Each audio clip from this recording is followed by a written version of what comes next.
So today is October 3rd, 2023. So yeah, you're getting an extra episode this week. But don't worry, I'll be back on Saturday to release another episode. Now, I've been beating the drum periodically throughout this podcast that I don't think the economy is in real great shape.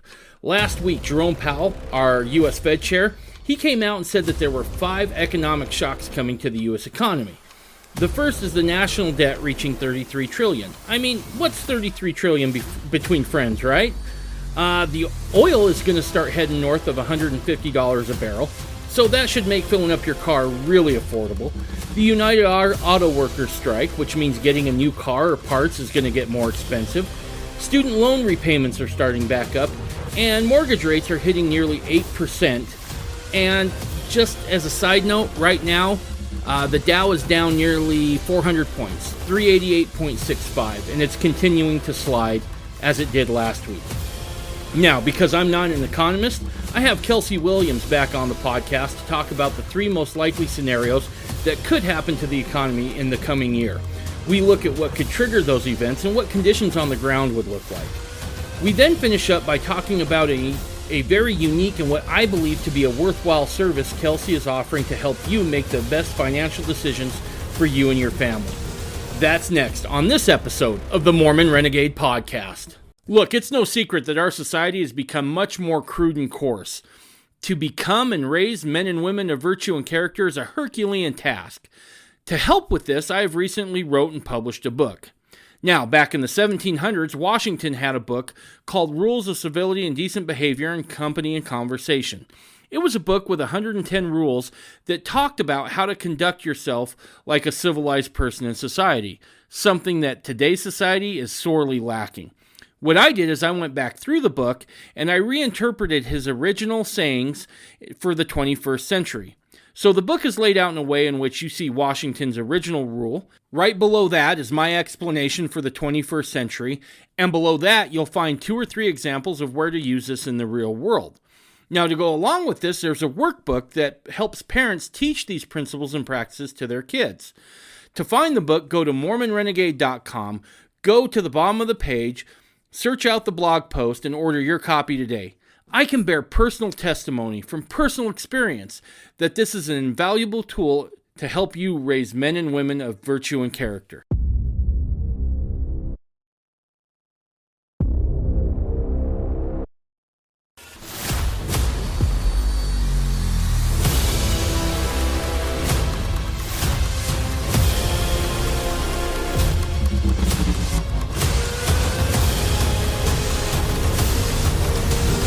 You're listening to the Mormon Renegade Podcast.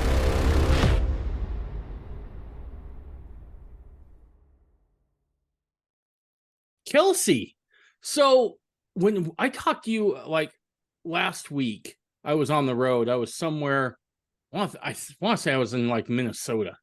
But as I was talking to you, you've been busy, my man. You've been picked up by a couple places as far as some of your writings and stuff, and you're getting out there. You're getting after it. It's got to feel good. Well, I'm getting a little exposure that I want and need. It's as I can expand my presence out there, I feel good about it, and it's primarily when someone takes the time to ask a question or submit some kind of a response, then I know I'm having an impact because it's causing people to think, and that's why I do it.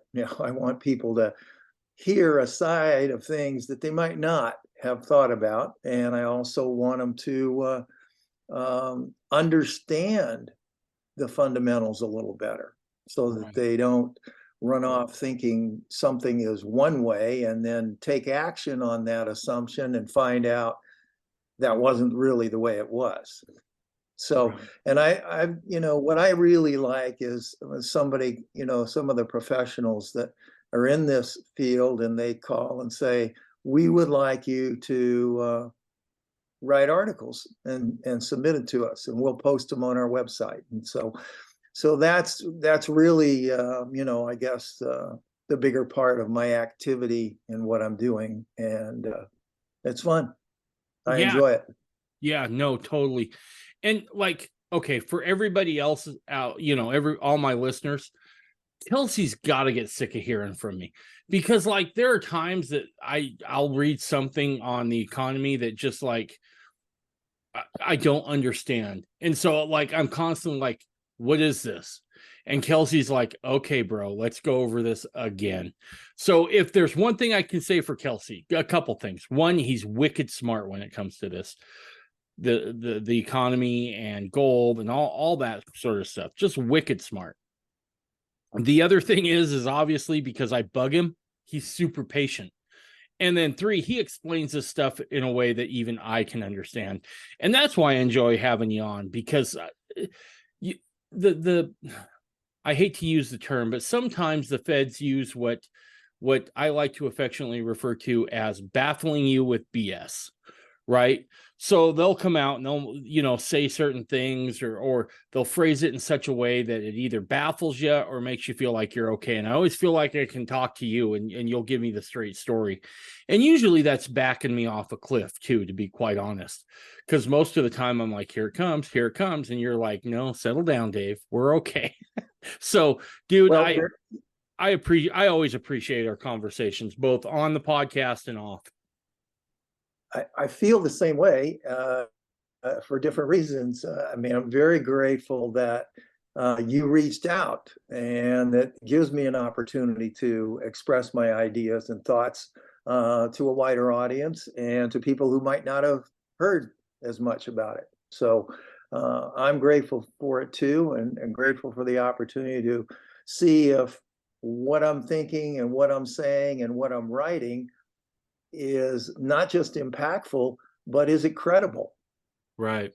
And so you can, if I can expand on that in a way that people have a better degree of confidence about their own activities, and then yeah, I think it's great. I love it and I enjoy it, and I appreciate your willingness to have me on. Oh, dude, anytime, you know that. I'm always down for these conversations. So one of the things I want to get into, and that we talked about, is we want to kind of give 3 likely scenarios, say over the next year or so. But before we do that, real quick, how would you gauge where we're sitting economically right now as a country? Are we in good shape? Are we in bad shape? Are we just kind of muddling along? I mean, do you have a sense for that at all?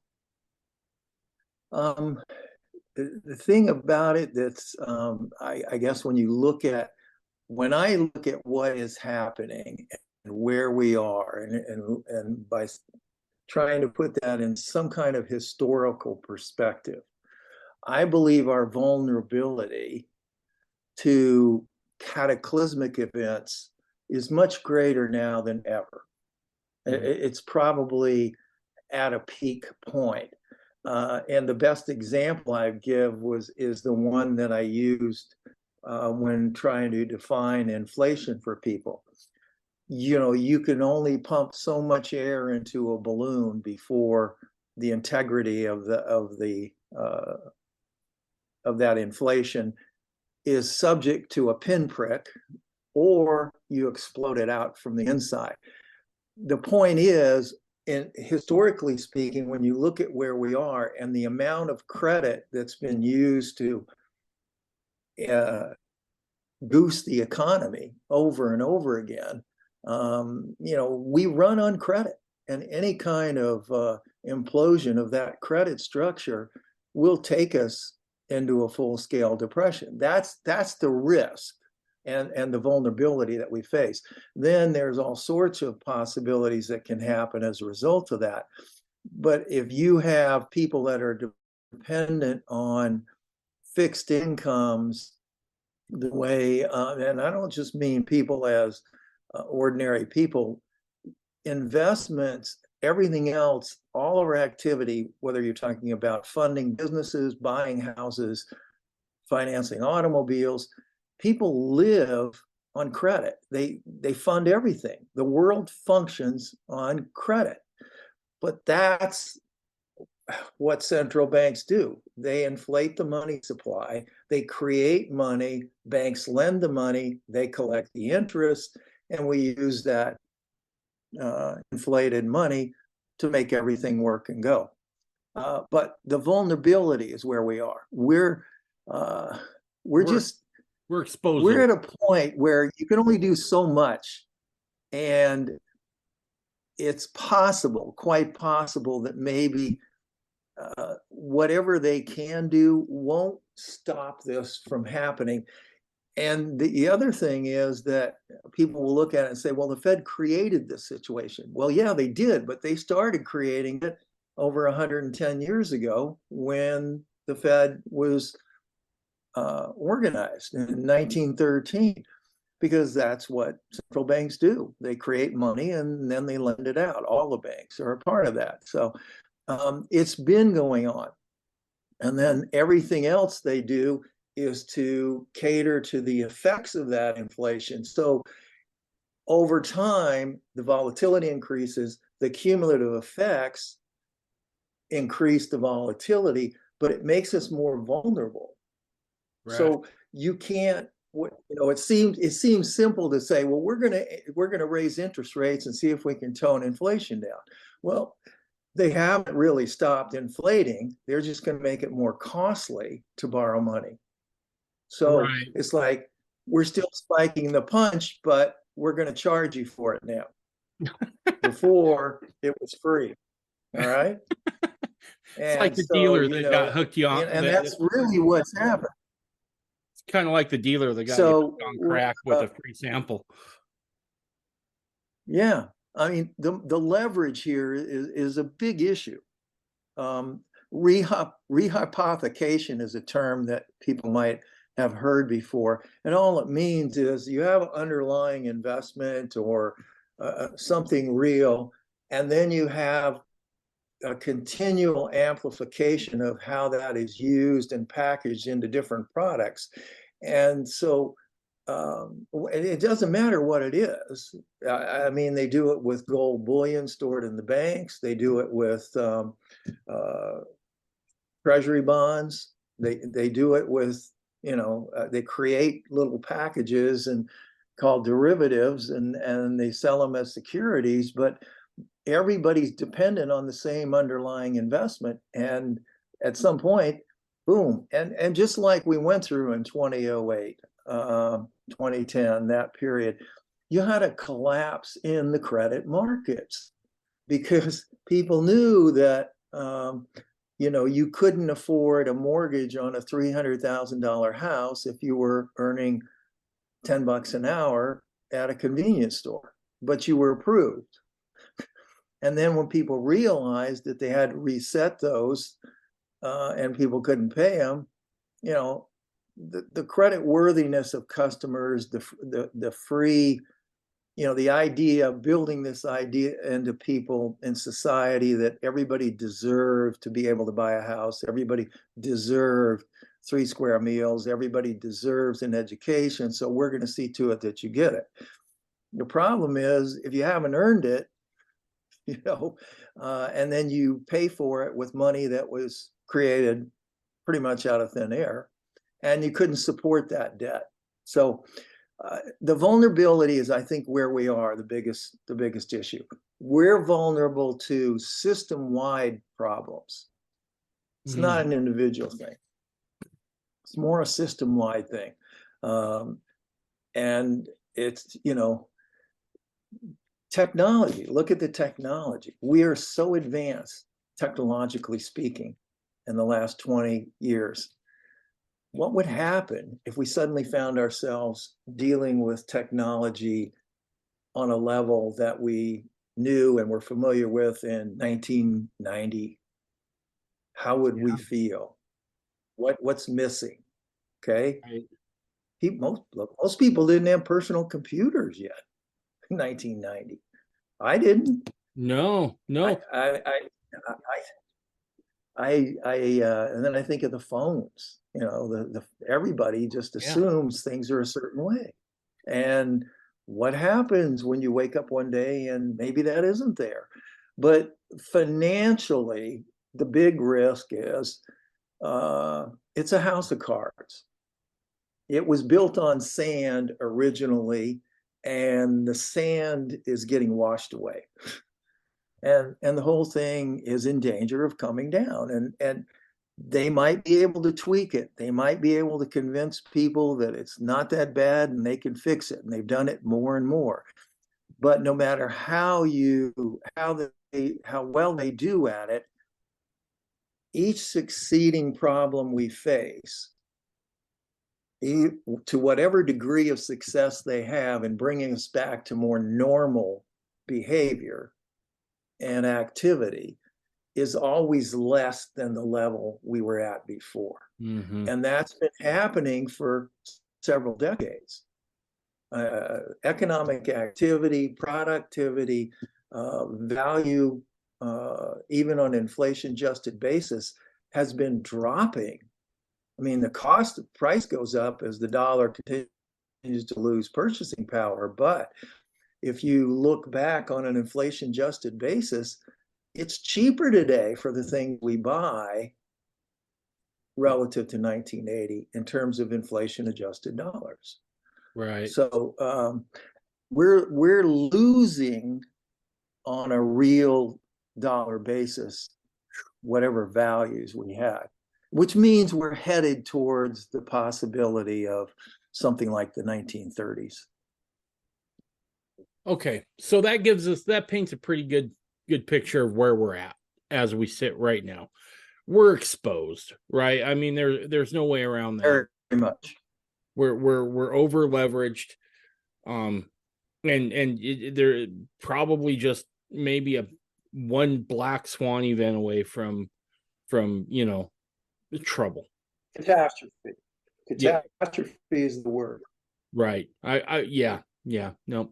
So let's look at like three scenarios, right? Let's look at best case scenario, then kind of the middle of the road, then let's look at the worst case scenario. So over the next year, what do you think our best case scenario is for the economy on the macro level? Excuse me. Yeah. On a best case basis, we can hope that the Fed's, assuming their intention is to support the dollar, okay, and improve its, and they're doing a pretty good job of that, or it's simply, irregardless of what they do, the dollar is strong. You hear a lot about it, but the dollar is strong. But to whatever extent the Fed is successful in keeping the effects of inflation moderate instead of double digit or close to that, and a strong dollar, and restore some confidence, then, on a best case basis, to the extent they can do that, we can see, activity pick up. I mean, if we wanted to use a recent example to see, well, how well can we do? Let's look back at 2008 to 2011. If you look at that period, even after that, when they stopped the damage, they did some things to do that made the Fed and the banking system much more vulnerable this time around than before, because of the action they took to stem the bloodletting in the credit markets. And so it was something they haven't done before. They started buying more than Treasury securities. They bought mortgage-backed securities, anything with any collateral obligations. And they had all these things on their books, and then they started trying to liquidate them. What that did, though, is the Fed was simply saying, nobody else wants these things. They're going to be worthless. We're going to go in and create money and buy them and hold them on our books. Mm-hmm. And so it's like, people can think of it in terms of a stock or bond they own and the price is dropping, and suddenly a buyer appears and says, I want a lot of that. Okay. And so they get the publicity, everything pushes it up. Somewhere along the line, there's a balance, because there's always a buyer and seller for every transaction. But sooner or later, you get enough emphasis behind that and enough people who want to buy that you can stabilize prices, and that's what the Fed did, is they stabilized things. Then they had to work on trying to restore confidence and build the level of economic activity up. Well, if I don't know, people hopefully can remember, it took over 5 years to start to see some kind of progress. And we were just starting to hit a reasonable stride after 10 years or so. And what was worrying the Fed then, in like 2018, was they thought inflation should be higher than the effects of it. And that was because they were doing the kind of things that should have made people wonder, oh my gosh, things are cheap. Let's start buying some. And that concerned them. So they knew that their activities didn't have the same impact as before. Okay. And so, but then COVID hit. And even though they knew they had to, and then after they shut down the economy, then what they had to do is go in and make all the recommit the same mistakes they made before, make money plentiful again, and make it cheap, and do that, which they did, because our economic activity had plunged to virtually nothing while we were all forced to shut-ins. But getting us back to a certain level, and then they came out and said, okay, now each time the impact is less and less and less. Now we're in a situation where if they're successful, we will not see economic activity anywhere close to the level we are used to, and that would be considered successful. That's what I would consider the best possibility. And what do the conditions look like on the ground for the average family, right? Is it going to resemble what we're seeing right now? Yeah, and maybe more of it, and maybe you'll have more bumps in the road. It's like you're on the freeway and you're going 80 miles an hour. You don't think much of what you look at the time and you say, oh, we'll be there in 2.5 hours. Boom, this is great. Everything's smooth. And then different things happen. One, you run into a traffic pattern, okay, that stops everything. Okay. Gotcha. Now suddenly, well, you're on the right road. You're in the fast lane, but you can't go anywhere. All right. Or you have another part of your journey that involves side roads, back roads, or whatever, that you don't have 4 lanes each way at 80 miles an hour. Maybe it's a 2-lane highway. Well, you can't go as fast on a 2-lane highway. Well, that may be the kind of comparison that's apt for what we're looking at. If we want it to work, we may have to go in a different direction. And that direction will likely involve some serious depletion in productivity and activity, and just to keep it going and make it work of some kind. So you could very well see some higher unemployment. You could see again more sensitivity to changes. But it's hard to say, because you don't know how people are going to respond. You don't know how individuals are going to respond. You throw in all the other issues that people have today about politics, social issues, that sort of thing. Well, that adds an element that has a big impact on economic activity and productivity. So I don't see things getting a whole lot better than where they are, but I look at it and say, we get up, we go to work today, we do this, we do that. The majority of people are conducting their lives. They're not dealing with crisis after crisis on a daily basis. I think as individuals, we're probably more vulnerable not to something we're doing as individuals, but to a system problem.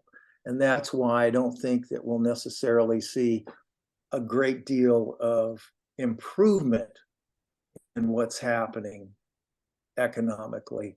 But for some of us, or maybe for a large enough percentage, we can continue to make things work as long as the system holds. Yeah, and to me that's the saddest part of all. And that's the part that I worry about the most, right? Is what you just said there. It's not so much what people are doing individually as it is the system, right? So it's almost like one of those things of something someone's doing to us. And my great fear in that is that people get angry, right? And I understand, and it's okay to be angry, but you got to keep it under control somehow. But that's always my fear, right? Is how does the general populace react, right, in that sort of scenario where it's something they feel like has been done to you, not because of something you did. And I totally get it. Look, if I do something stupid, I fully expect to reap the benefits of those stupid decisions. It's another thing when it happens to you, right? And that always concerns me. So well, part of what I'm sorry. No, go ahead. Well, I would say part of what you're saying there too, if you look at where you live and observe the activity going on around you, now compare that to what's happened in the inner cities. Mm-hmm. Downtown San Francisco, Seattle, Portland, Chicago. Things are a lot different.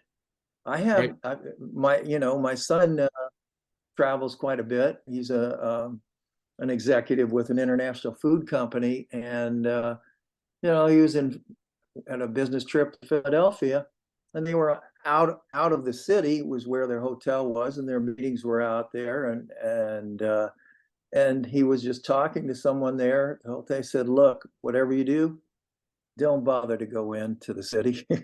You don't want to go."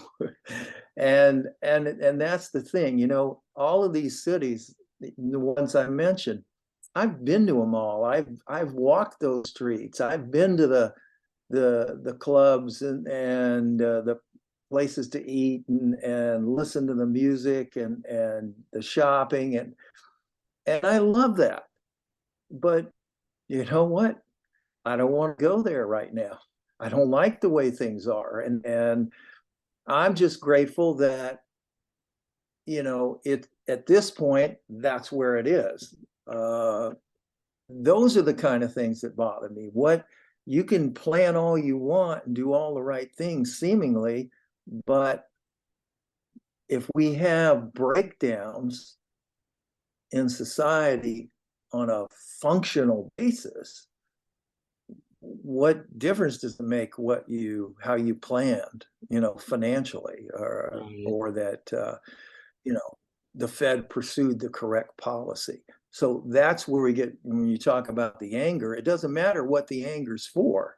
It's just the fact that we seem more accepting of behavior that's, I don't know, for lack of a better word, antisocial. Right.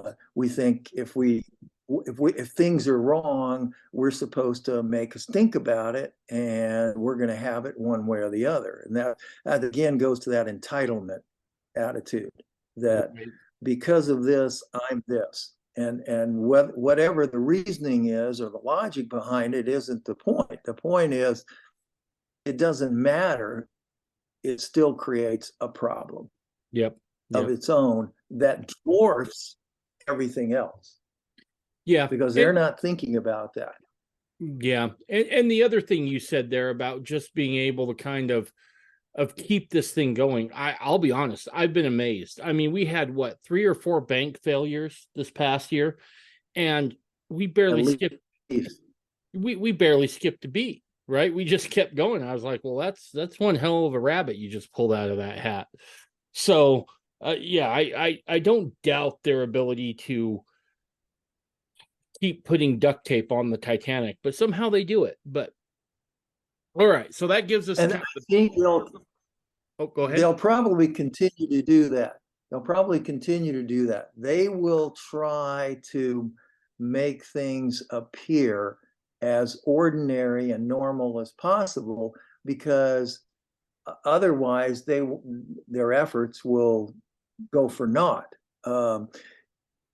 What will happen is we find out there are more bank failures. They will have already been failures, technically, but not officially. Right. So I'm sure that the Fed realizes that situation. So they're not going to be as free to disclose the potential problems. They're going to do whatever they can to camouflage it, if you will, or make us believe that it's not as bad as they say. Gotcha. Or as bad as it really is. It's worse than they say, but they don't want us thinking that way. I think it's very realistic we're going to have more bank failures. Right. Okay. And if you go ahead. I'm sorry. No, you go ahead. I'm letting you finish up. I get on my soapbox, and I was going to say, if you want to throw in, just as an aside, for those who are more attuned to it, the conspiratorial attitude, some of the things that are happening are probably engineered to happen the way they are, at least to a degree. The reason being, people say what they think is going to get them the attention that they want. Politicians are notorious for that. It isn't that they believe they're going to do something or that they expect to. For the most part, they say what they think is going to get them elected. Right. Now, just imagine that you go beyond that point and say, who wants who elected and for what reasons? Then you start to look at things, and you can come up with all sorts of crazy ideas about, why should we suddenly have social violence in umpteen different large cities, in the middle of a shutdown, and things like that. So, and then with all the revelations happening on a daily basis about what really happened in the election, and why are people surprised at this? I don't get it. Everybody's like, shock of shocks. So, you mean there was some collusion involved here?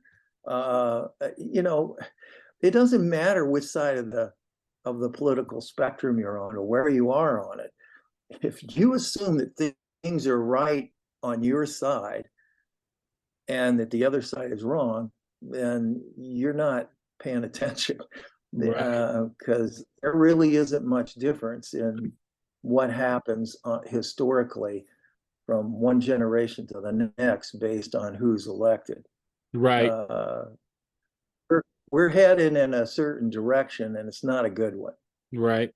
And look, I don't think it's out of the realm of reality to just look back at COVID, right? Mom and pop shops got shut down, but who got to stay open? Walmart and Amazon, right? And the big companies stayed open. The big companies stayed open. Yeah. The little companies suffered. And, whether we like to admit it or not, that definitely took us a good sized step in the direction of kind of a planned economy, I think.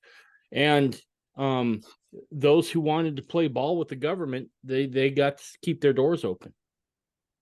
Yeah, you're correct, exactly correct. There is you look at things, you cannot come up with genuine fundamental reasoning that would explain why certain policies were put in place or why certain executive orders were written and came into effect. I mean, it doesn't make sense. They weren't trying to make sense of things. They would draw a picture for you, but everything was out of the lines. I mean, it's okay to go outside the box, but there wasn't anything for people to hold on to make sense out of. It was just literally a comedy of errors. Yeah, absolutely. And I don't think it was all happenstance. Absolutely. All right, let's move on to the middle of the road scenario. It's not, the best it could be, but it's not, utter, it's not, the house isn't on fire, so to speak. What's kind of the middle that you could see it going? Again, that would be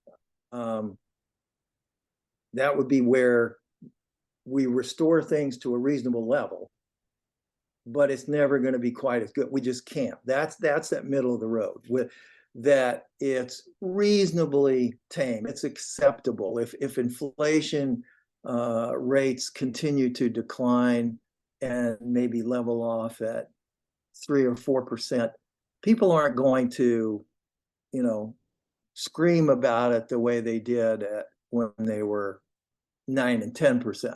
I mean, you run 3 years at 9 or 10%, you're talking about 25 to 30% increases in prices for goods and services. That is clear real quickly, that there's something wrong. So think back, we had all those years with inflation at rates that, it wasn't an issue. Who cared if prices were up 1.2% last year? It didn't matter because our productivity levels and the profits were good and everything was working. So getting any kind of normalcy is going to be the best we can expect. And it's not going to be great, but yeah, is it possible they can continue to improve from here? Yeah. Here's the problem. We don't really know how bad it is because we're not privy to that information. They won't tell us, here's the situation as it really is. They will tell you how it is based on what they want you to know.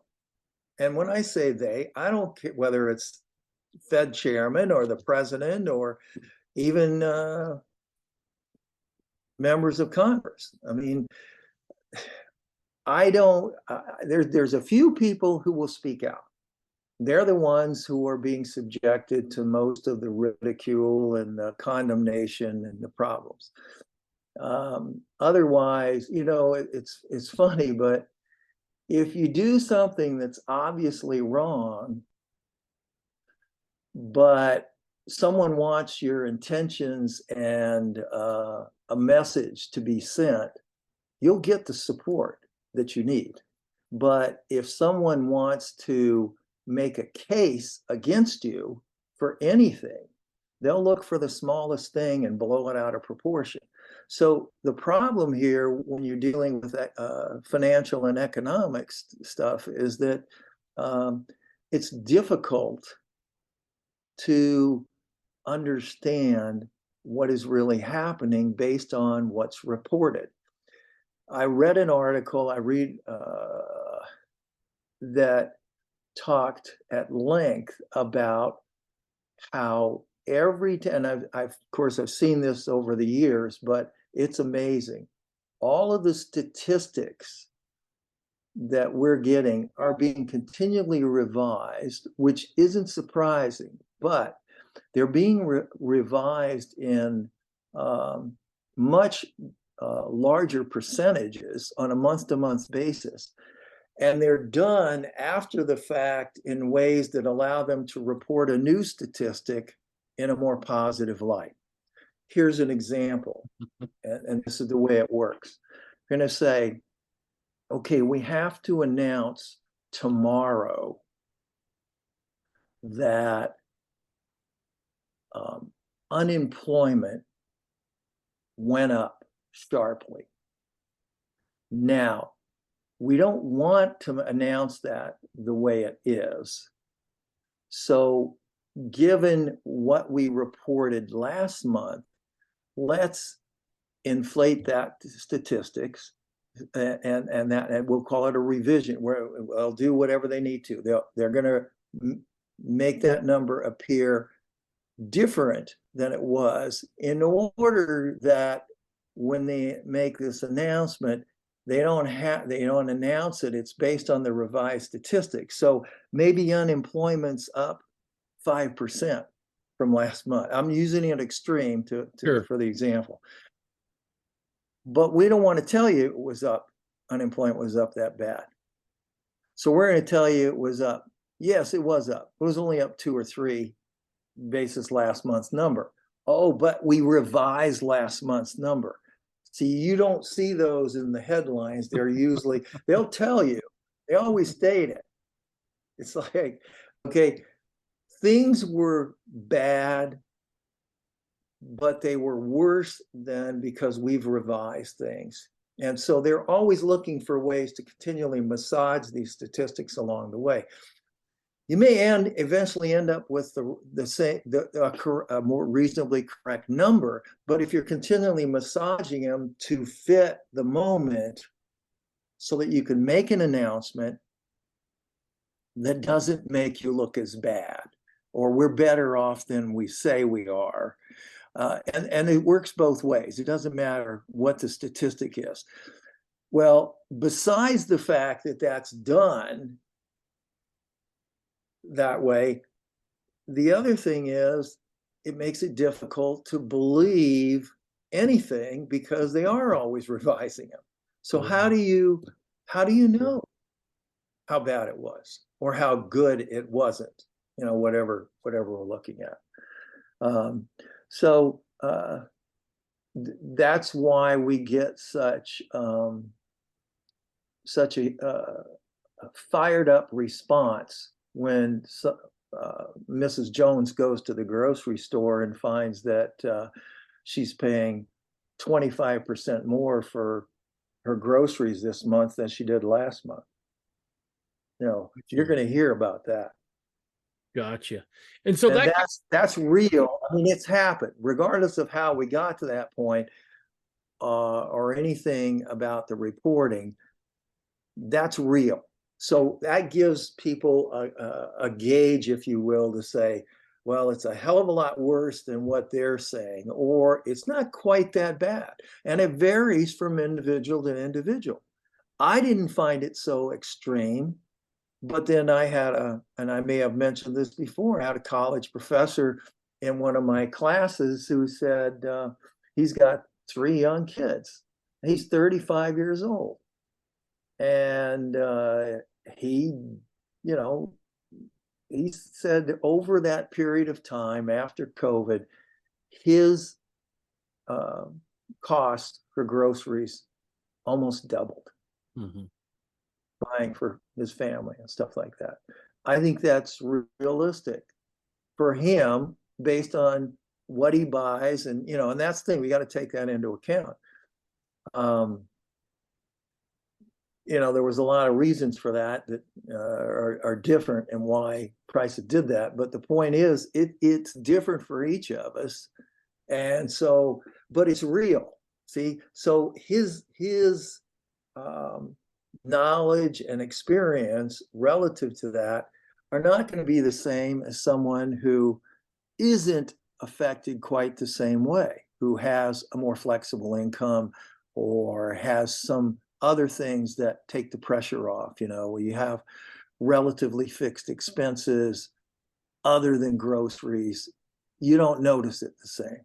Right. But for a young family like that, when you don't have a lot of income, well, the biggest chunk of his flexible money is his grocery budget. So he's going to notice that. So that's real stuff that you can't go by. He said, oh, inflation was up at an annualized rate of 7%. To him, you say, look, if it was only 7%, I'd be happy as a lark. But it was a lot more for him. Right. And maybe that would explain also what we'd potentially see as conditions on the ground, right? Is maybe kind of, for lack of a better term, gaslighting, where we get told it's not so bad, but then we see something completely different on the ground, right? We see something completely different at the store. So I think that gives us a pretty good picture there. And that takes us to the kind of the nightmare scenarios, right? Is where we're going to go next. And let me ask you this before we get in there. What kind of events could cause that nightmare scenario? One would be the bank failures you talked about. That would definitely be one. And part of this, it's a combination of two things. One, number of banks and the size of the bank failure. But it doesn't have to be a lot to trigger that scenario. You could have, I mean, that's why the Silicon Valley Bank was such a big deal. It was like not huge, but critical funding for the kind of projects that are very, they're a very critical part of economic activity. But it was the number of banks who were tied to or had relationships and associations with them where that the vulnerability, you talked about the domino theory before, the domino theory.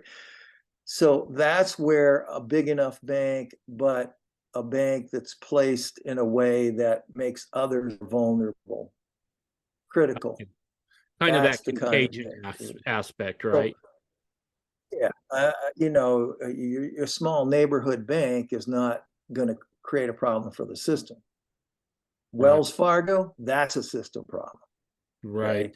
So Silicon Valley Bank is not on the same level as Wells Fargo, but they were big enough to be, be the largest, I think, or close to it, bank failure, and have an impact that went far beyond what it looks like on the surface. So, that's one thing that could cause the bank failures. And another, the stock market could be a trigger. The stock market wouldn't cause it, but wholesale collapse in stocks, that would usually come after the fact, sort of a recognition. Economic activity in 1929 had been declining for the better part of a year before the stock market crash, because the Fed tightened interest rates long before the crash itself. Gotcha. Now, if you want to talk about scenarios, there's one. Whatever the logic or reasoning behind it, raising interest rates after a period when everybody was used to cheap money and free and easy money, and then suddenly holding back on it, well, your economic activity really started to decline, and it was declining on a worldwide basis. So by then, and of the events in Europe, people were aware of that. So, and there was a great deal of holding your breath, waiting to see, are we really going to be able to keep this thing going? Boy, then you had the stock market crash. That kind of sounds like today, right? Because it's very similar. I'll scroll through, like, every morning I have a routine, right? I go into my office, I fire up the laptop, and I usually have 10 or 15 minutes to just kind of peruse the headlines. And holding your breath seems like a very apt way of putting it, because there's just talk out there, right? Are we heading for a recession? Is this what's coming? But it just sounded familiar. Yeah, very much. And also, there's another part to that, this is the one I keep thinking about. We bounced back from last fall.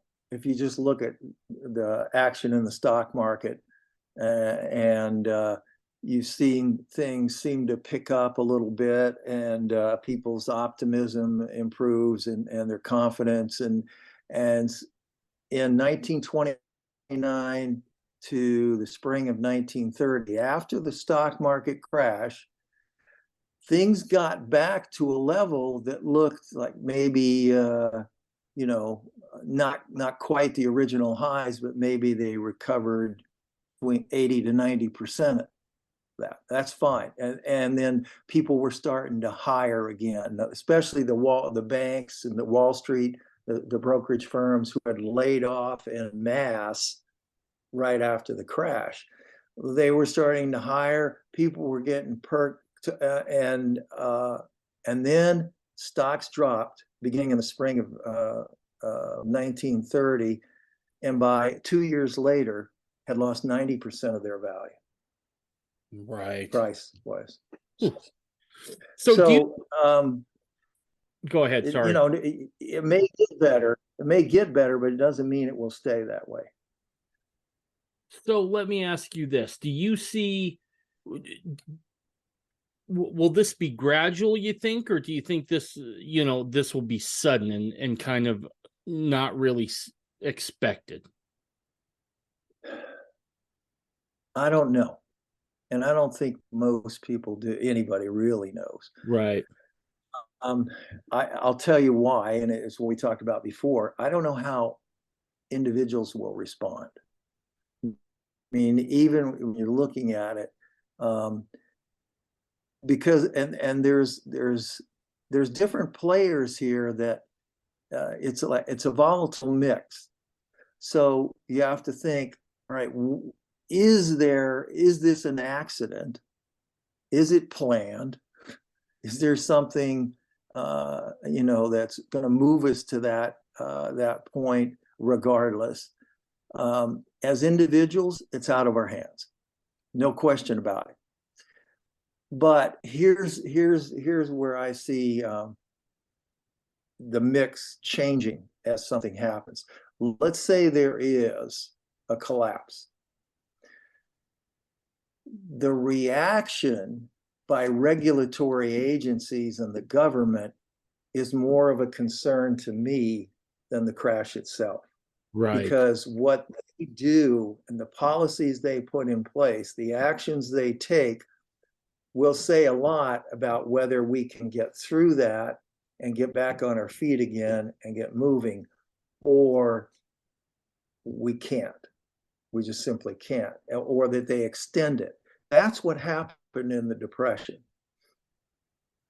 Right. The policies of the government and the actions, they made things worse. If you look at it purely on a fundamental economic basis, jobs programs simply take people who would be working somewhere else. They take money and labor away from other projects, even if it is at a lower level. And all that did is mean that we got that job done. There were these people put to work, but think of what other jobs would have been done, because the economy will adjust some way to that. So, and then it was the continual spending on top of it. You had a deflation. The dollar was worth more, not less. People didn't have as many of them because you had this washout of financial values. The prices all dropped. So there was a destruction of money. There wasn't an excess of it. It was just the opposite. And that means you could buy more because the prices of everything dropped. Can't get enough of the Mormon Renegade podcast? Well, good news. We're on Patreon, and there's 3 packages that you can choose from. The first one, the Slightly Rowdy package, allows you to hear the podcast without all those pesky commercials getting in the way. For those who want a slightly more in-depth experience, there's the Stirring It Up package, where you can hear ad-free audio, ad-free video, and transcripts. Finally, for those who want to go full Renegade, that package is available too, where you can get everything in the previous 2 packages, plus an extra show where myself and Ben Winfield break down the news of the day from a very Mormon point of view. You will also get exclusive access to Renegade Chat, and on there you'll be able to talk to others about the show or whatever topics are on your mind. Go to Patreon today and get your exclusive content. This episode of the podcast is brought to you by DeseretFlag.com. I've said this before and I really mean it. Mormonism isn't just a religion, it's a culture. As such, it has its own vernacular and practices, but also its own symbols. And those symbols become even more important and prominent when you look back into our history. Perhaps one of the most recognizable symbols of Mormonism is the Deseret flag. This is the flag that I use as cover art in this podcast. This was also used for a good chunk of time during the pioneer era in Utah. Now, today we have people who want to replace the existing Utah flag with some other progressive monstrosity. Well, I think it's damn past time that we start pushing back here a little bit in Utah. Our friends at Defending Utah are here to help you with that. Now, if you go to DeseretFlag.com, you can now purchase your own Deseret state flag. It's time here that we start making ourselves known and join the resistance against those who seek to rewrite our state's history. Go to DeseretFlag.com or check out the link in this episode's page show notes and get yours today. But you had 25% unemployment, and what was $1 million might be only worth 50,000. What your stocks, you lose 90% of something. And there was a lot of leverage in a lot of these investments. So people lost everything because they were buying as much as 10% down stocks. Banks were loaning retail investors 90% of the price of the stocks they were buying. Not in all cases, but that's how ridiculous the leverage was. So it doesn't take much to wipe you out. A 10% drop in prices and you don't have anything. Right. So there were a lot of packaged programs that were sold to retail investors that were leveraged internally within the package. So, the developers and the promoters made a hell of a lot of money, but then when it all collapsed, everybody lost. So, but what's the reaction going to be? If the Fed goes in and the government says, we're buying everything we can get our hands on, we're going to make sure everybody gets money, and they do like they did after COVID, that could destroy the dollar. Their reaction to a deflationary collapse. You got the collapse itself, and the collapse is simply the alternative from hyperinflation. If they've already printed enough to carry us to that directly, we could have hyperinflation if people respond that way, because a lot of it has to do with people's response to that increase of money. So you have hyperinflation, but I think the credit collapse is a more likely scenario. So the real risk then, you can say, well, there's a risk. Do we have hyperinflation? Do we have a credit collapse and deflation? Regardless, you're going to get a reaction from the government and the Federal Reserve. And they're going to do whatever they think they need to do to restore order, not necessarily to make things right, to restore order. Right. And to protect their own career or position. Right. No politician is going to come out and say, we're going to do things the right way now. They're not. Right. Okay, so let's look at those two scenarios, both a credit collapse and massive deflation, as you were talking about there. Right. Let's look at both of those. What does that look like? You wake up one morning, and what does a credit collapse look like for somebody who, like I just described? They go in, they fire up their laptop, and let's just say it's sudden. What can they expect to see? What would unfold? Okay. You just go back to 2008. Okay. You wake up one morning, you hear on Sunday afternoon that large brokerage firms are no longer there, and other firms have been swallowed up by a larger bank, like Merrill Lynch with Bank America. You've got a couple firms that were bailed out directly by the Fed, and companies like Allianz and what was that? Not Allianz, but what was that? There's that large insurer, AIG, and others. And then you've got companies that said, this company needs to stand. We're going to find a way to keep them going. Another company goes under and takes the hit, and they're no longer there anymore. You're going to see that kind of situation. If you look at what happened to interest rates and bond prices over a period of 2 or 3 days, there was this huge spike in interest rate and a corresponding drop in bond prices when all that was announced. And then when the Fed announced how they were policy-wise, what they were going to do and all the corrections to it, rates went the other way and bond prices went up when the Fed said, we're going to buy mortgage-backed securities and stop this bloodletting. So that's the kind, then you couple that with some bank failures.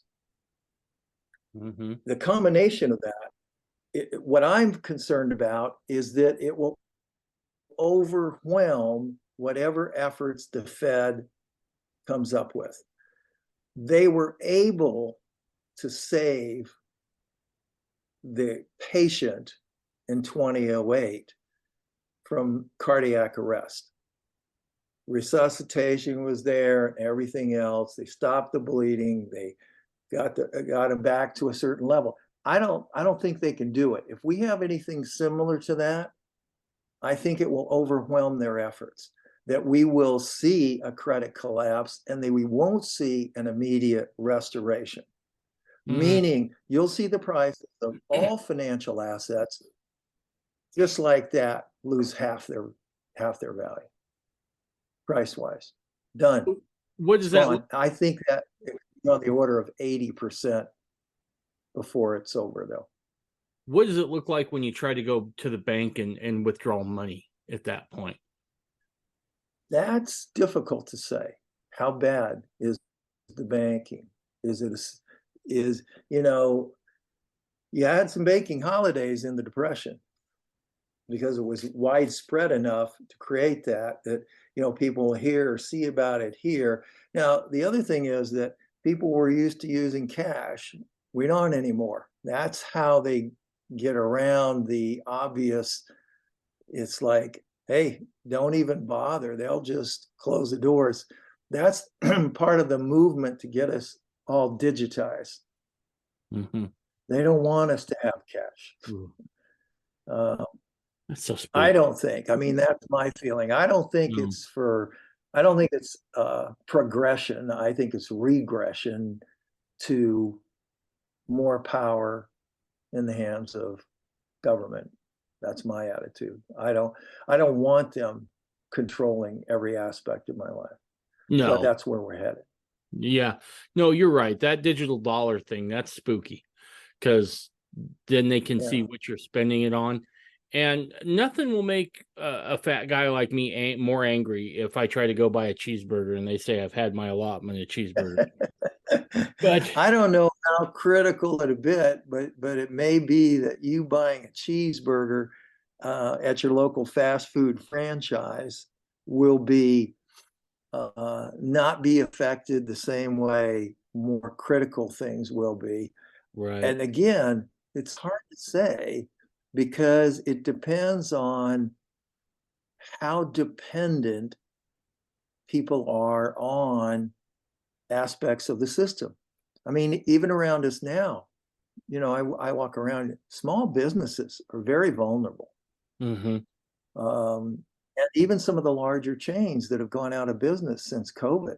Yeah. I mean, a shutdown of some kind changes everything. So the longer that lasts, then it's like, how deep of a hole do you dig before you stop digging? And then by the time you're done digging, how long it's going to take to restore that and bring us back? I don't think it's going to happen any sooner if we have that. I can't see a restoration that will be any easier than what happened during the Depression. I think if anything, it'll be worse. And I think the reactions of the Fed and the government will be worse. The ironic thing is that people will clamor for that. They will insist that the government do something. And that's when we really have problems, because then they will start restricting activity. Right.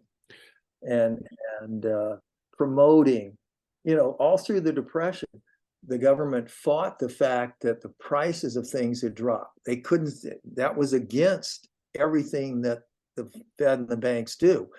you can't have deflation because it destroys the money they've created. So they can't collect the interest on loans. Loans go belly up. They can't. It's done, and there's nobody to loan to because nobody qualifies. There's not activity to support the lending. So deflation is the worst thing in the eyes of the banks. To whatever extent the banks are tools of others who don't care about that.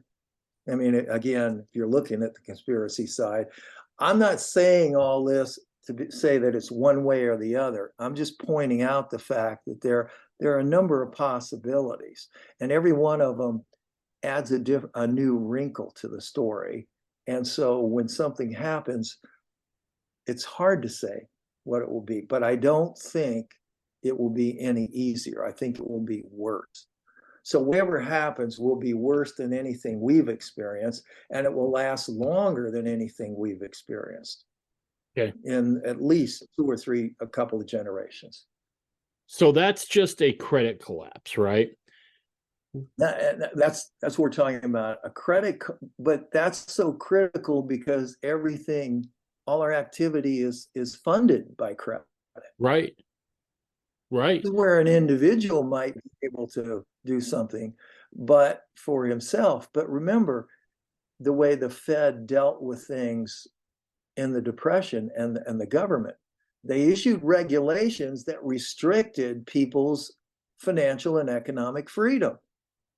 What would you do if that happened? It might not matter what you think you do because there might be a law against it. Right. Because the Fed and the government are going to do what they think is in their best interest, not what's in your best interest. Right. No matter what they say about the economy, they're not working for you. They're working to preserve their own system. Right. So no government is going to willingly say, we've corrupted society, we've ruined the economic model, and we've destroyed the dollar. Yeah, so we're going to do. They're not going to do that. Yeah, and they're not going to give up control that they have over every aspect of our life. They're going to spend more money, create more problems, and restrict more activity to the point where they control and tell you that's what their goal will be. That's where they'll be moving. Right. So what does massive deflation look like? That would be like, well, again, it would be like the Depression. Expect the prices for everything would drop by anywhere from 50 to 90% and stay there. Meaning, and again, it depends on where the money is. But if you own assets, a house, if you own a car, if you own stocks or bonds or anything that's denominated in dollars and you have a deflation, that asset is going to be worth less in terms of the number of dollars. And the prices of the things that you pay for will drop correspondingly, but not proportionately. So, and that's because the governments and the banks will resist that.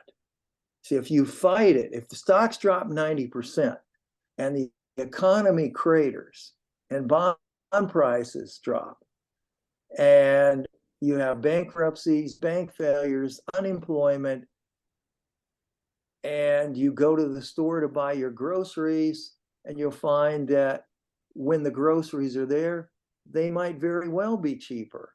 They could be more, but that would be more because of disruptions in the supply chain, not because of purchasing power. But if you want to sell your services to somebody, there would be huge downward pressure on wages. And that's what the government fought. They tried to support wages. They tried to get people to hire people back that they had laid off. Well, the system's got to cleanse itself. If you put all that pressure back in there, you're simply fighting the inevitable. And that's what made it last so long, because you couldn't purge all of the ills that had accumulated because you were trying to stuff the same stuff back in again. Why did you get sick? Well, because I took the wrong stuff. Well, here's the wrong stuff again, so you can get better. We're going to spend more money and we're going to put more controls on it. We're going to create more debt and we're going to buy stuff that the economy says we don't need, but we're going to buy it because that guy's out of work, and then it'll give him a job. But then all the other things that needed to happen don't happen, and you get stuck and you go nowhere. And so it lasted longer than it needed to. It would have been severe, but it wouldn't have lasted as long. It would have been back on the road. Those are horrible scenarios. And here's the unfortunate part, though. I'm not sure there's any avoiding that, an iceberg like that. I say that, and the Fed has pulled out. I don't want to say to their credit, because I don't think it's healthy what they did, and I might be wrong there, but they've pulled a few rabbits out of their hat from time to time to avoid certain things. But at some point, doesn't the piper just have to be paid? I feel that way. I don't see how not. I mean, that's what we learn. You can't, the accounts have to be balanced. I mean, basic accounting. If you don't balance those accounts, if you don't balance your checkbook, I mean, sooner or later it catches up to you. You either have the money or you don't. And is the money that you have credible? Is it worthy of acceptance? And is a house that's worth $1 million today and was worth 100,000 15 years ago, is that realistic? No. Or 20. I mean, when you look at the prices of certain things relative to the effects of the inflation that we've experienced, they're totally disproportionate. I'm not saying it's wrong to have bought them. What I'm saying is that they were funded with money that wasn't there, because most people bought them with mortgages. Now you've got a bigger portion of houses being bought with cash by the ultra wealthy. Well, that's not the majority of the public. It's not like, and so, but you're again, even if you take an aspect of the credit markets and say, here's a reasonable basis of fundamental economics and finances, and it works, and it's not totally outlandish, it's still part of a bigger system. You can do everything right in the kitchen of a ship that's sinking, and everything's spotless and perfect. It's not going to keep you from sinking with the ship.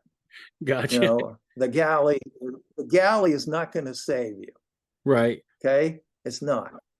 I heard the reference made, and I realized it was catastrophe. I'm only saying it, but it's like, as somebody made the reference once when they were talking about all of the action surrounding governments' attempts to make things right, and the reference was somewhat like sweeping the deck and straightening the deck chairs of the Titanic. I mean, when that ship went down, it didn't matter. Everything went with it. And that's what we're talking about here. When we're successful, we are so at a point now where everything goes when something happens, or the rising tide lifts all boats. We see that happen so often. But you'll see more spotty indications that there's something wrong. You might see divergences in stock averages, of certain stocks, more exploratory, developmental stocks, research-oriented stocks. Those would be the ones you think would be the most vulnerable and you may see other stocks that do well, but the broader average would still probably decline. Eventually, everything would be affected. So it's, again, it's a possibility, it's an alternative, but I think it is just as likely to see that as there is to see hyperinflation. Right. And I don't think that the odds are any greater that they can pull a rabbit out of the hat and make it work for a while. They're all possible, but I think it's a bigger risk that we're going to face that cataclysmic event and have to deal with it. And it's going to be worse than anybody's ever anticipated, and it's going to last longer. And that's where I would say that the probability lies. Gotcha.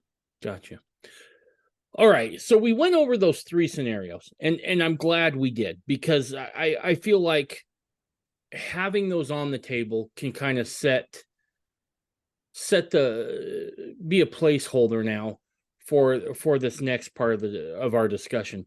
And you brought this up to me a few weeks back, and we were talking about this, that there's a service you provide that I find is probably really lacking in most financial services, right?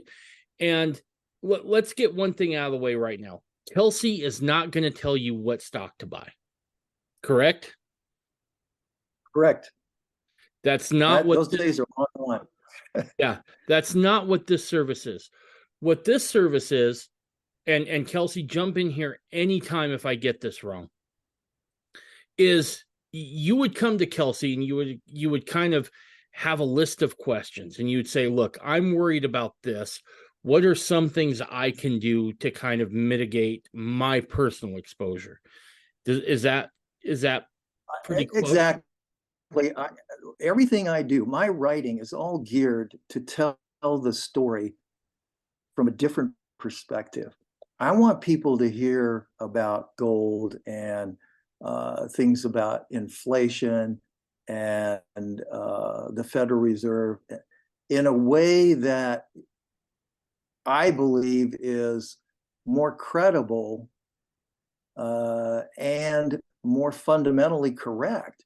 But when I think of people out there and I see what they're reading and what they're hearing, I don't feel like that it's realistic to a large degree. So when you plan financially, we all plan based on the assumption that the system's fine.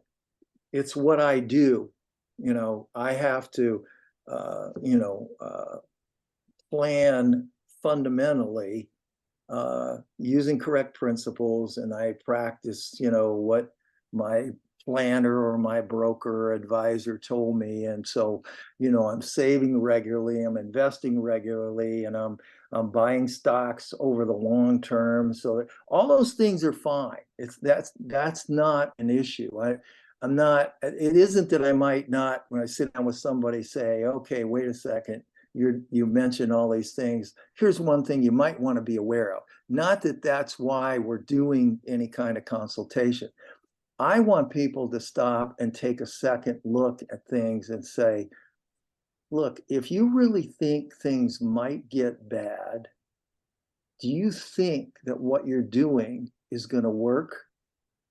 And is there much or anything you can do to protect yourself, or at least minimize the risk?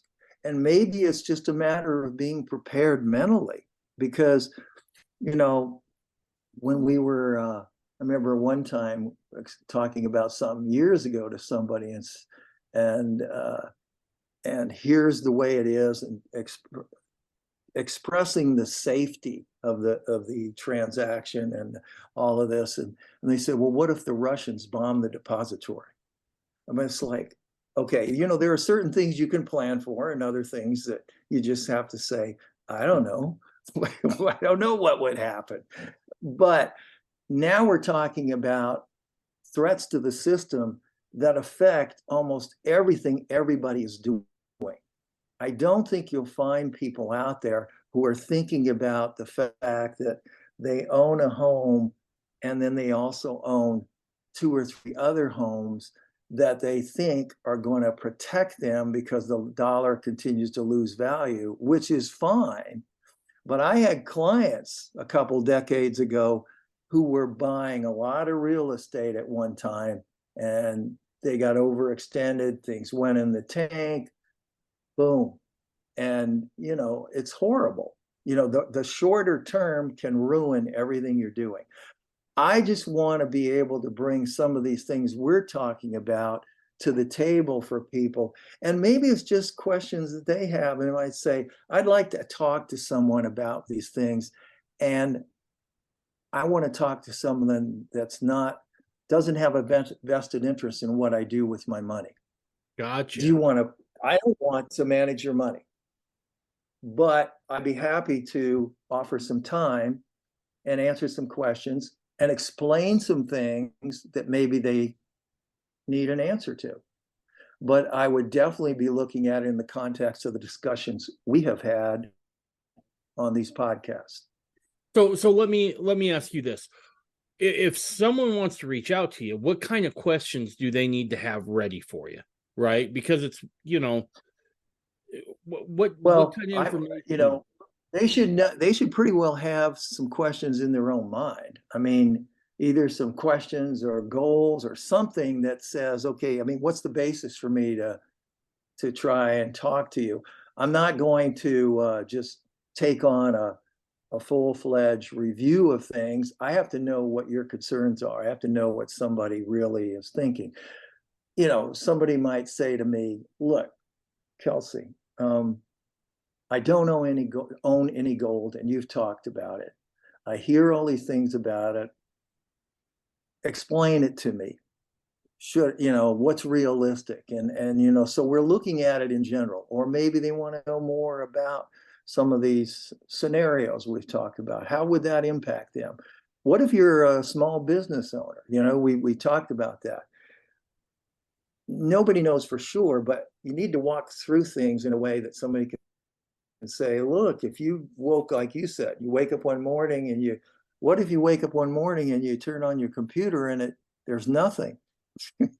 I know that sounds extreme, but there's not too many possibilities we shouldn't at least consider. Right. And so part of that is that you get a little more conservative. It isn't that you stop doing one thing, is that and this is something that I always told my clients when I was a full service financial planner years ago. Nobody makes mistakes by doing the wrong thing. They make mistakes by doing something to the exclusion of everything else. So that being said, okay,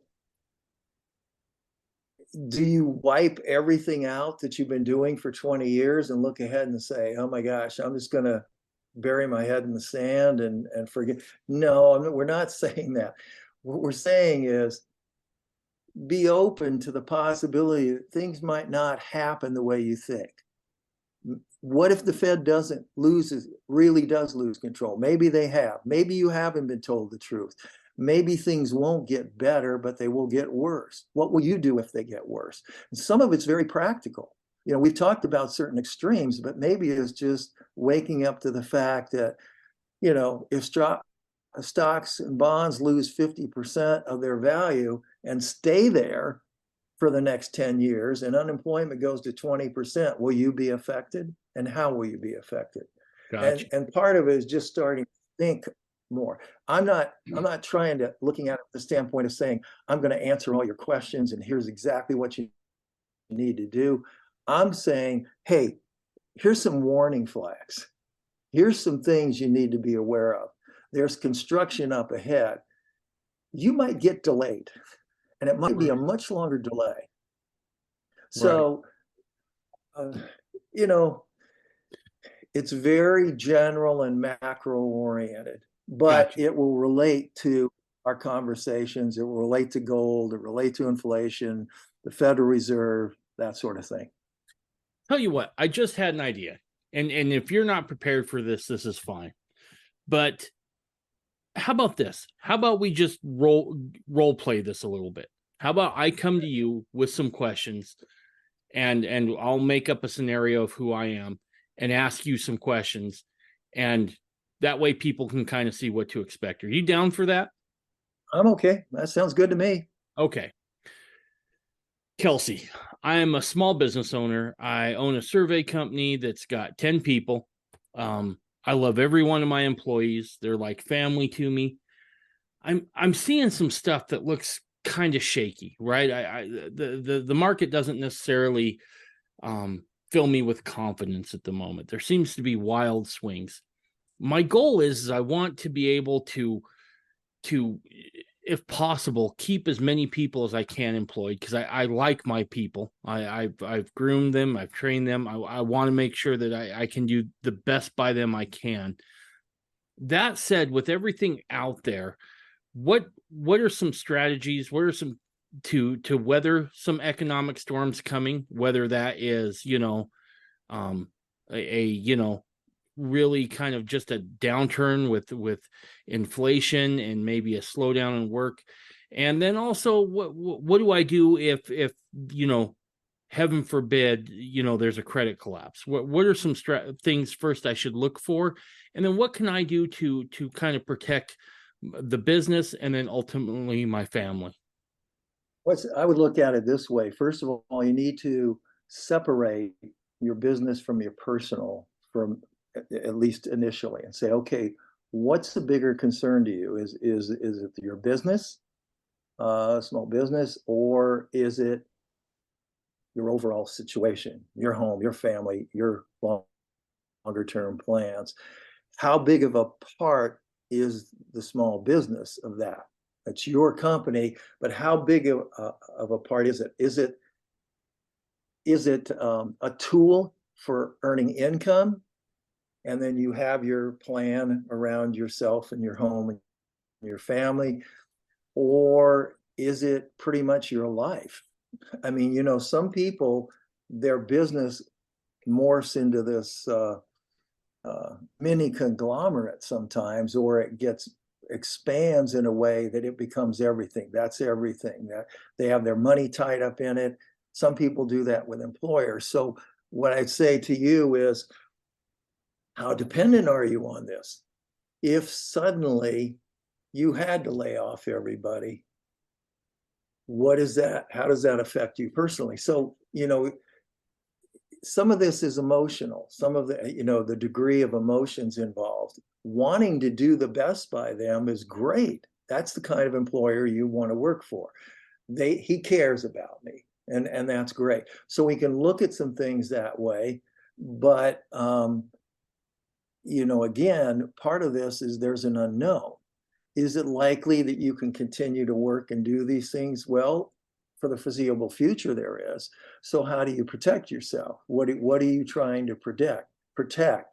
Do you want a stash somewhere that you can come in and say, look, I can keep you on the payroll and pay you because I had put some money away? That's an aspect. But then how much do you want to commit?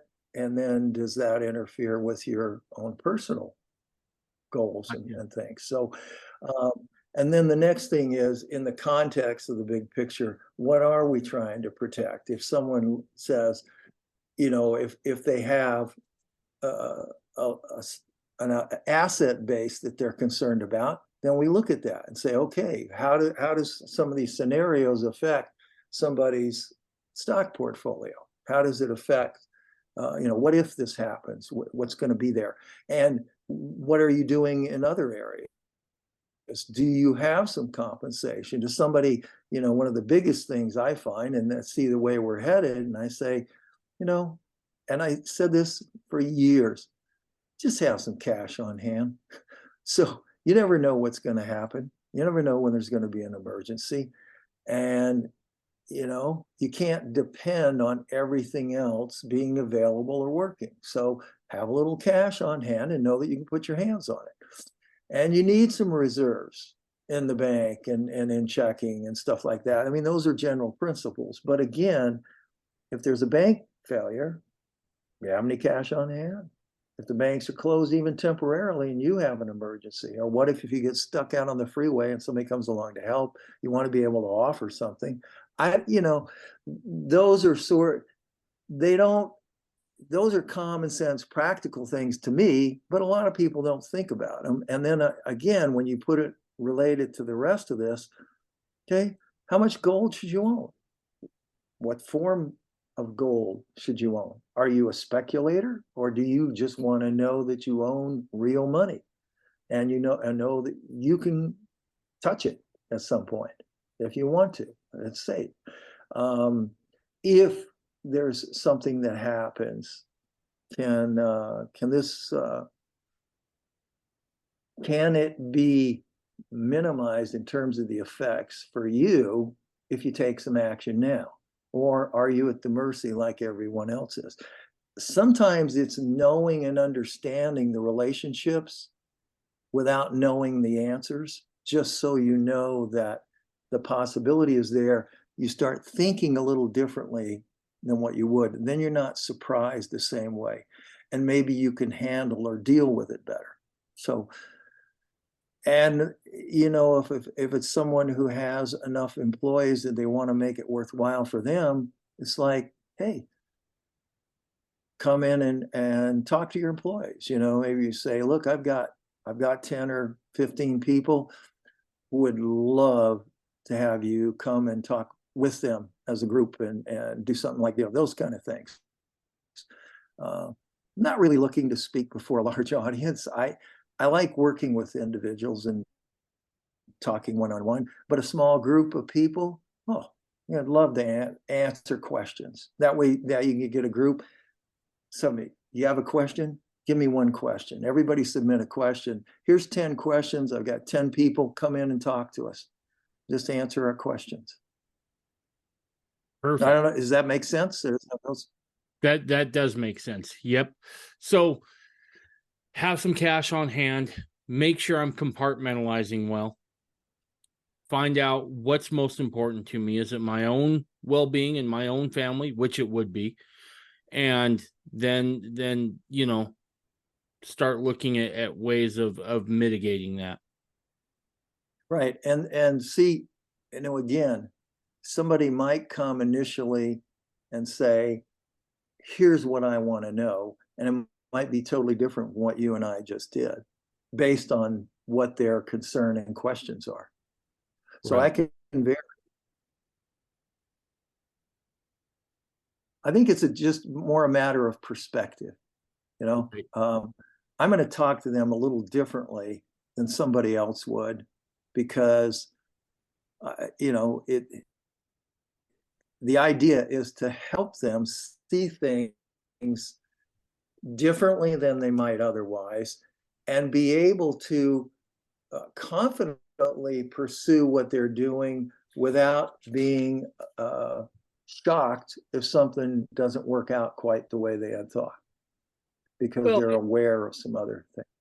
Well, and that's one of the things that I've enjoyed about our conversations, that I'm super excited for some of the listeners to maybe take advantage of, is talking to you has changed my perspective on a few things, right?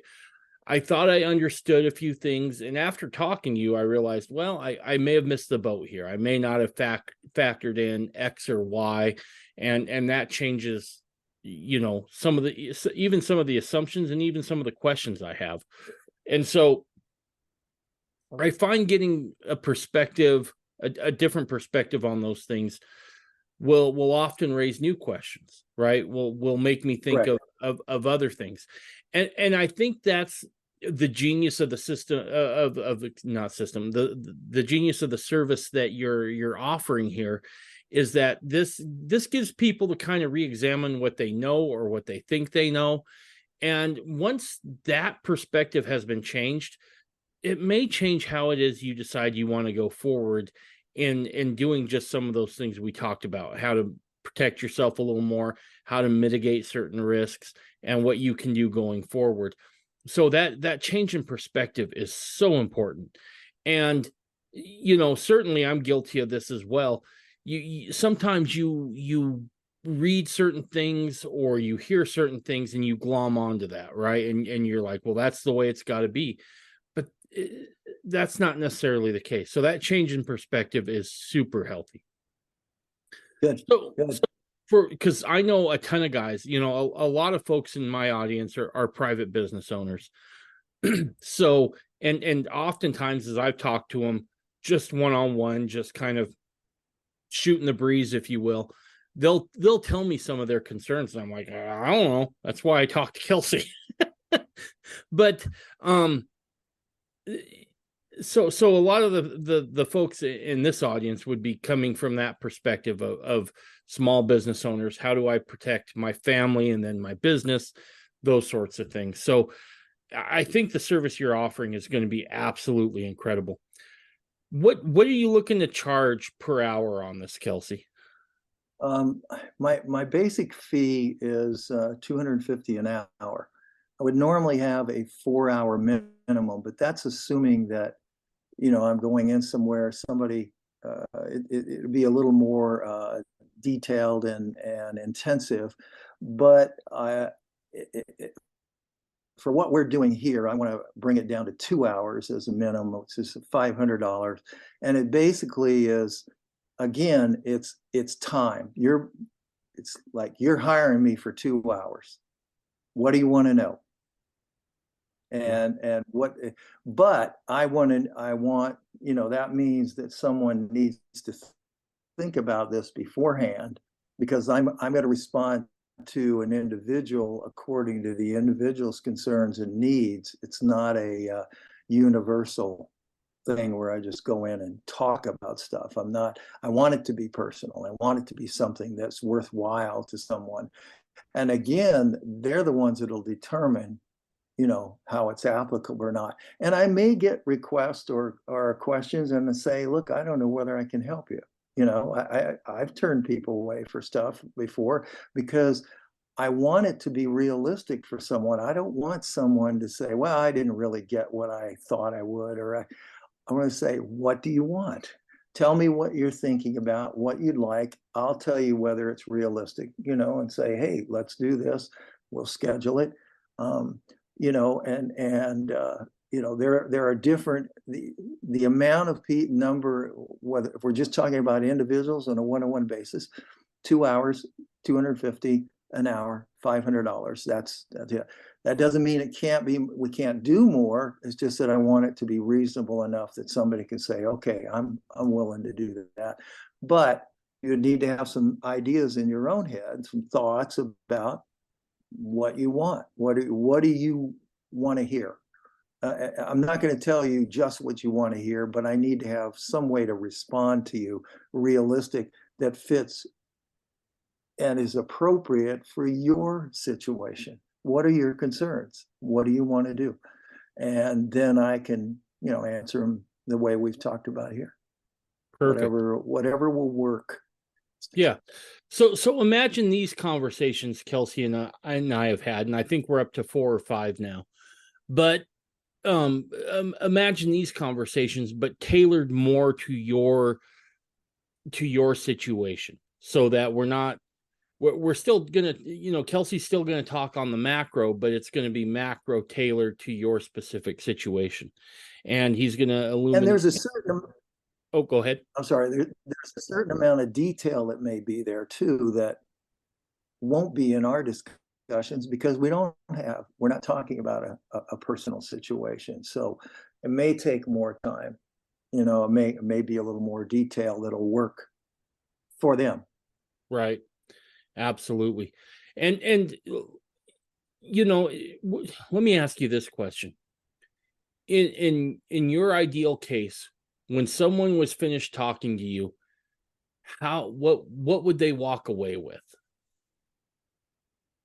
I want them to walk away saying, thank you. I've always wondered how that worked, or I'm looking for something that when they read an article, when they hear something from an advisor or somebody else talk, how does it really relate to them?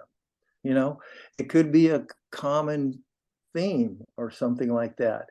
It could be something from a personal standpoint, but just being able to have them feel like, okay, this makes sense. Now I understand it.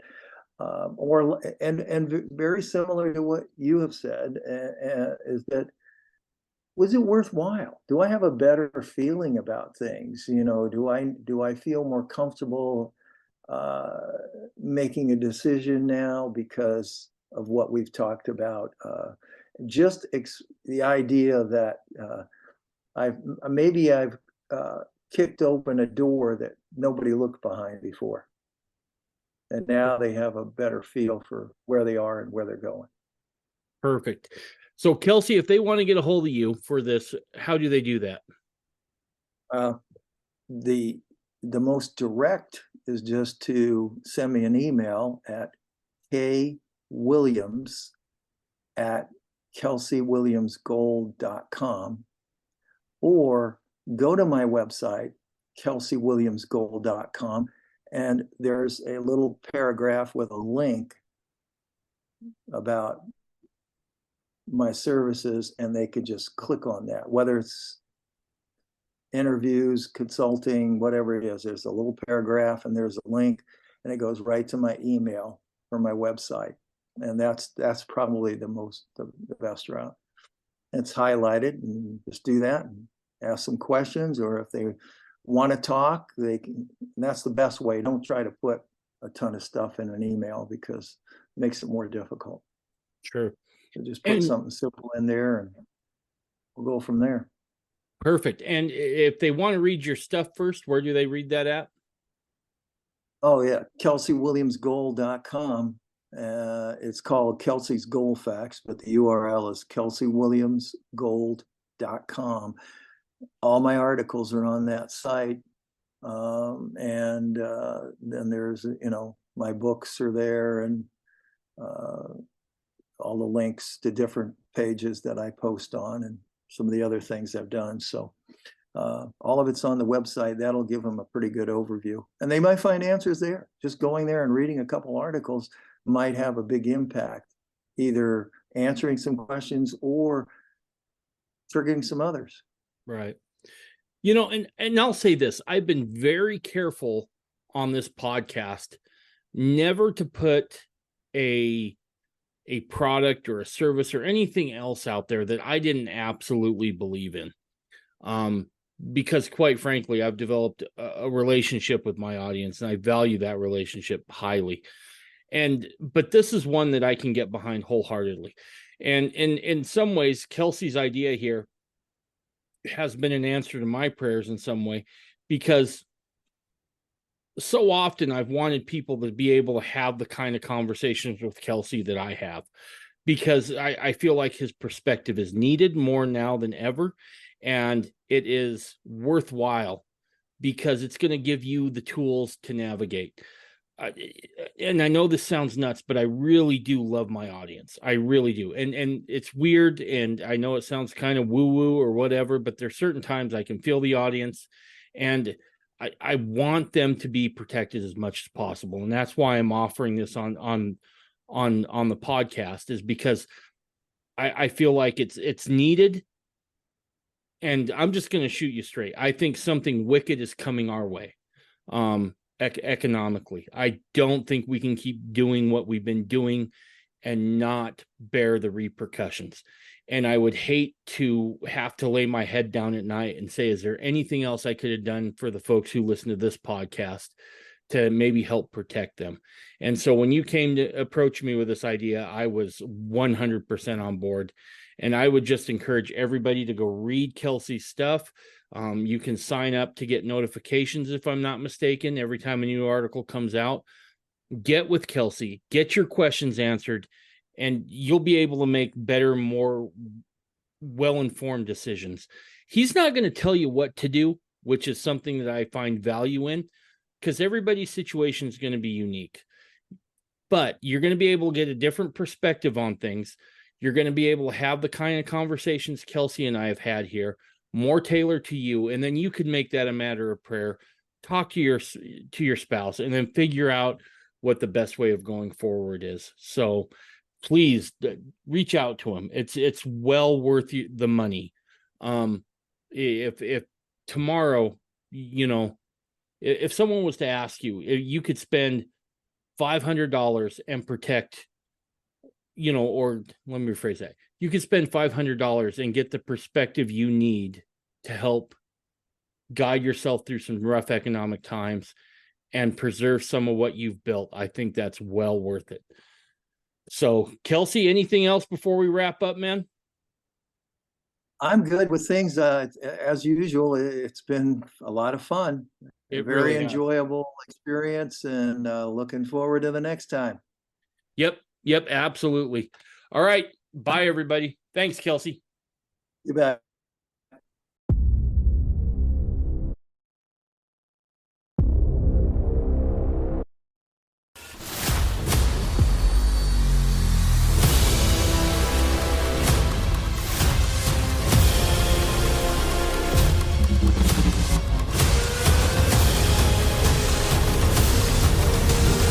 You're listening to the Mormon Renegade Podcast.